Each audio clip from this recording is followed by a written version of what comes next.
জমে উঠেছে শেষ মুহূর্তের প্রচারণা। এ নিয়ে সর্বশেষ পরিস্থিতি জানাতে যশোর থেকে যুক্ত হচ্ছেন সহকর্মী ইন্দ্রজিৎ রায়, জামালপুর থেকে সহকর্মী মেহেদী হাসান এবং লক্ষ্মীপুর থেকে সহকর্মী সাইফুল ইসলাম স্বপন। আমরা প্রথমে যাচ্ছি যশোরে, সেখানে রয়েছেন সহকর্মী ইন্দ্রজিৎ, প্রচারণা কেমন দেখছেন আজকের, বিস্তারিত জানাবেন। ধন্যবাদ লিনিয়া। দ্বিতীয় ধাপে যশোরের 3টি উপজেলায় উপজেলা পরিষদের যে নির্বাচন অনুষ্ঠিত হবে আগামী 21শে মে, এই 3টি উপজেলায় মূলত ইভিএম এ ভোট গ্রহণ অনুষ্ঠিত হবে। 3 উপজেলায় 7 লক্ষাধিক ভোটার তাদের ভোটাধিকার প্রয়োগ করবেন এবং এখানে 3টি পদের বিপরীতে 29 জন প্রার্থী প্রতিদ্বন্দ্বিতা করছেন। ভোট সুষ্ঠু, সুন্দর এবং নিরপেক্ষভাবে যে ভোট গ্রহণের জন্য প্রশাসনের পক্ষ থেকে সার্বিক প্রস্তুতি গ্রহণ করা হয়েছে।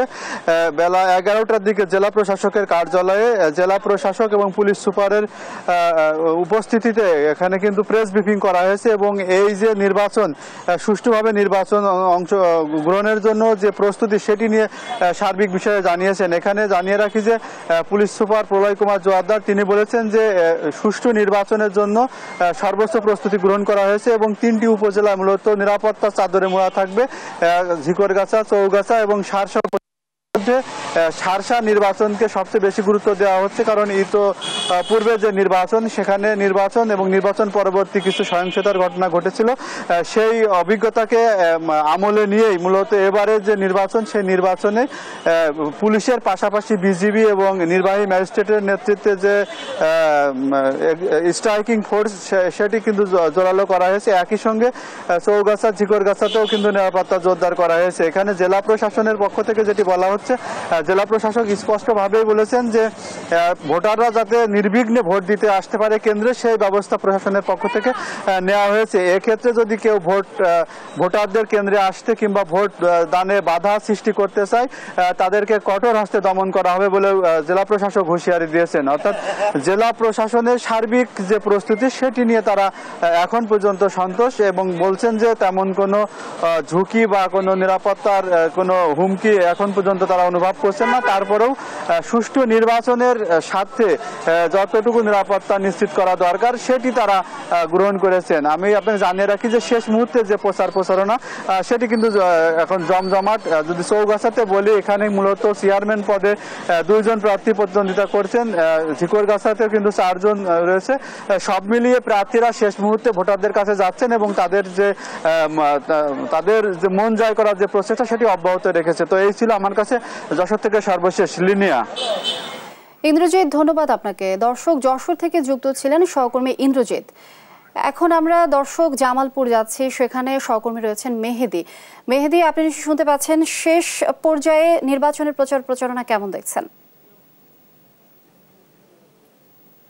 লিনি, আপনাকে ধন্যবাদ। আমি আপনাকে জানাতে চাই আর একদিন পরে কিন্তু জামালপুর জেলার 3টি উপজেলা পরিষদের নির্বাচন অনুষ্ঠিত হবে, ইভিএম এর মাধ্যমে ভোট গ্রহণ অনুষ্ঠিত হবে। আমি আপনাদেরকে জানাতে চাই যে জামালপুরের ইসলামপুর উপজেলা পরিষদ, দেওয়ানগঞ্জ, বকশীগঞ্জ উপজেলা পরিষদের নির্বাচন অনুষ্ঠিত হবে। প্রতীক বরাদ্দের পর থেকে কিন্তু প্রার্থীরা এই চরাঞ্চল সহ সীমান্তবর্তী এলাকার যে সাধারণ ভোটাররা রয়েছেন তাদের দোরগোড়ায় পৌঁছেছেন এবং বারবার কিন্তু তারা ভোট প্রার্থনা করছেন এবং সাধারণ ভোটাররা কিন্তু স্বতঃস্ফূর্তভাবে আগামী পরশুদিন যে ভোট অনুষ্ঠিত হবে সেই ভোট কেন্দ্রে যাবেন বলে আশাবাদ ব্যক্ত করেছেন গণমাধ্যম কর্মীদের সাথে। আমরা একটু আপনাদেরকে বলতে চাই যে এবার কিন্তু নতুন মেরুকরণ সৃষ্টি হয়েছে যে ইসলামপুর উপজেলা পরিষদে ইতিমধ্যেই যে ইসলামপুর উপজেলা আওয়ামী লীগের সাধারণ সম্পাদক অ্যাডভোকেট আব্দুল সালাম কিন্তু বিনা প্রতিদ্বন্দ্বিতায় নির্বাচিত হয়েছেন। অপরদিকে বকশীগঞ্জ ও দেওয়ানগঞ্জের দিক থেকে কিন্তু একটু আলাদা, কারণ বকশীগঞ্জে উপজেলা আওয়ামী লীগের সভাপতি সহ 5 জন কিন্তু আওয়ামী লীগের যারা বিভিন্ন পদে আসীন রয়েছেন তারা কিন্তু নির্বাচন করছেন। যদিও এখন পর্যন্ত কোনো সহিংসতার দিকে কোনো আমরা খবর পাইনি, তবে নির্বাচনের দিন কিন্তু যেহেতু 5 জনই আওয়ামী লীগের, সেজন্য কিন্তু যারা স্থানীয় সাধারণ নেতাকর্মীরা রয়েছেন আওয়ামী লীগের সহ এবং যারা ভোটাররা রয়েছেন তারা কিন্তু এক ধরনের একটি শঙ্কা প্রকাশ করছেন। অপরদিকে আরেকটু বলতে চাই যে এবার কিন্তু নতুন মেরুকরণ সৃষ্টি হয়েছে বকশীগঞ্জে, যে বিএনপির যারা ভোটাররা রয়েছেন, যারা দলীয় পদ পদবিতে রয়েছেন তারা উপস্থিত না থাকলেও কিন্তু যারা বিএনপির যে সমর্থক বা ভোটাররা রয়েছেন তারা কিন্তু এবার কিন্তু ভোট কেন্দ্রে উপস্থিত হবে না। আর যদি বিএনপি যদি ভোট কেন্দ্রে যায় তাহলে কিন্তু নতুন একটি যে রেজাল্ট সেটা কিন্তু এই উপজেলাবাসী কিন্তু দেখতে পাবে। অপরদিকে বকশীগঞ্জের দিকটা কিন্তু আলাদা। বকশীগঞ্জে যদিও আওয়ামী লীগ থেকে বলা হয়েছে যে কোনো সংসদ সদস্যের নিকটাত্মীয় ভাই বা কেউ নির্বাচনে অংশগ্রহণ করতে পারবে না, কিন্তু বর্তমানে দেওয়ানগঞ্জ বকশীগঞ্জ আসনের যে বর্তমান সংসদ সদস্য রয়েছেন নূর মোহাম্মদ, তার ভাই কিন্তু এখন উপজেলা পরিষদে নির্বাচন করছেন। এই নিয়ে কিন্তু বকশীগঞ্জে এক ধরনের উৎকণ্ঠা বিরাজ করছে। তিনি একটি তার ভাই যে সংসদ সদস্য এই প্রভাব কিন্তু সবসময় খাটাচ্ছেন বলে বাকি প্রার্থীরা অভিযোগ করেছেন। এছাড়াও বকশীগঞ্জে হেভিওয়েট প্রার্থীরাও নির্বাচনে অংশগ্রহণ করছেন উপজেলা আওয়ামী লীগের সভাপতিও। সবকিছু মিলে এক উৎসব মুখর পরিবেশ বিরাজ করছে। প্রার্থীরা অভিযোগ করেছেন যে ভোটের সময় শুধুমাত্র প্রার্থীরা আমাদের কাছে ভোট নিতে আসে, অপর সময় কিন্তু তাদেরকে চোখে পড়ে না। তো সবকিছু মিলিয়ে আগামী 21 তারিখে উৎসব মুখর নির্বাচন দেখতে পাবে জামালপুরবাসী, এমনটি প্রত্যাশা করছেন জামালপুরবাসী সহ সাধারণ। মেহেদী, ধন্যবাদ আপনাকে। দর্শক, জামালপুর থেকে যুক্ত ছিলেন আমাদের সহকর্মী মেহেদী। নির্বাচনের সর্বশেষ প্রচার প্রচারণার খবর জানাতে লক্ষ্মীপুর থেকে যুক্ত হচ্ছেন সহকর্মী স্বপন। স্বপন, শেষ মুহূর্তে নির্বাচনের প্রচার প্রচারণার খবরাখবর জানাবেন। লিনি, আপনি যেমনটি জানতে চাচ্ছেন যে দ্বিতীয় ধাপের উপজেলা নির্বাচনে লক্ষ্মীপুরের রায়পুর এবং রামগঞ্জে অনুষ্ঠিত হতে আসছে।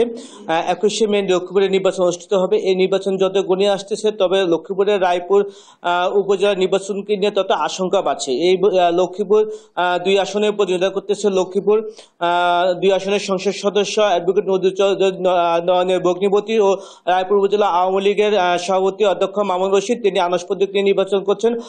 অপরদিকে আওয়ামী লীগ নেতা আলতাফ মাস্টার, তিনি মোটরসাইকেল প্রতীক নিয়ে নির্বাচন করছে। আলতাফ মাস্টারের নির্বাচনী প্রধান এজেন্ট উপজেলা আওয়ামী লীগের সিনিয়র সভাপতি ইসমাইল হোসেন খোকন, তিনি নির্বাচন নিয়ে শঙ্কা প্রকাশ করছেন। আমরা এই মুহূর্তে ইসমাইল হোসেন খোকনের কাছে জানতে চাবো যে নির্বাচনকে আপনারা কেন শঙ্কা মনে করতেছেন এবং নির্বাচন। আসসালামু আলাইকুম, আমি হাজী ইসমাইল খোকন, আমি সহসভাপতি উপজেলা আওয়ামী লীগ এবং সাবেক মেয়র, সাবেক সাধারণ সম্পাদক। এই 21শে মে নির্বাচনে আমরা আশঙ্কা করছি যে এমপি যেভাবে প্রভাব খাটাচ্ছেন, রাতের বেলা আমাদের কর্মী ধরে নিয়ে যাচ্ছেন, লোক দিয়ে বাড়ি বাড়ি থেকে নিয়ে যাচ্ছেন। উনি ওনার ভগ্নিপতি মামুনুর রশিদকে আনারস মার্কা বানানোর জন্য আমাদের ই করছেন। আমাদের সকল মানুষ ভয়ভীতির মধ্যে আছে। এখনো প্রশাসন ঠিকভাবে কাজ করছে, আগামী 2 দিন করবে কিনা আমাদের মধ্যে এটা সংশয় যে এমপি তার প্রভাব খাটিয়ে আমাদের ভোট নিয়ে যাবে, কেন্দ্র দখল করে নিয়ে যাবে। আমরা প্রধানমন্ত্রী এবং নির্বাচন কমিশন সহ সকল প্রশাসনের কাছে আমরা সহযোগিতা কামনা করছি যাতে এমপি কেন্দ্র দখল না করতে পারে বা মানুষকে ভোট কেন্দ্রে যাওয়ার পরিবেশ করে দেয়। মানুষ আশঙ্কিত যে এমপি ভয় দেখাচ্ছে, এলাকা ছাড়া করে দিবে, মেরে ফেলবে। আমরা সুষ্ঠু ভোট চাই, আমরা সুষ্ঠু ভোট চাই। জননেত্রী শেখ হাসিনা প্রশাসনের সর্বস্তরের হস্তক্ষেপ কামনা করি। জয় বাংলা, জয় বঙ্গবন্ধু। ধন্যবাদ ইসমাইল হোসেন খোকন। ইসমাইল হোসেন খোকন তিনি যেটি জানাচ্ছিলেন যে 21শে মে নির্বাচনে সুষ্ঠু হওয়ার জন্য প্রশাসন নিরপেক্ষভাবে কাজ করবে। এই ছিল লক্ষ্মীপুর উপজেলা নির্বাচন নিয়ে সর্বশেষ খবর। স্বপন, ধন্যবাদ আপনাকে। দর্শক, লক্ষ্মীপুর থেকে যুক্ত ছিলেন আমাদের সহকর্মী স্বপন।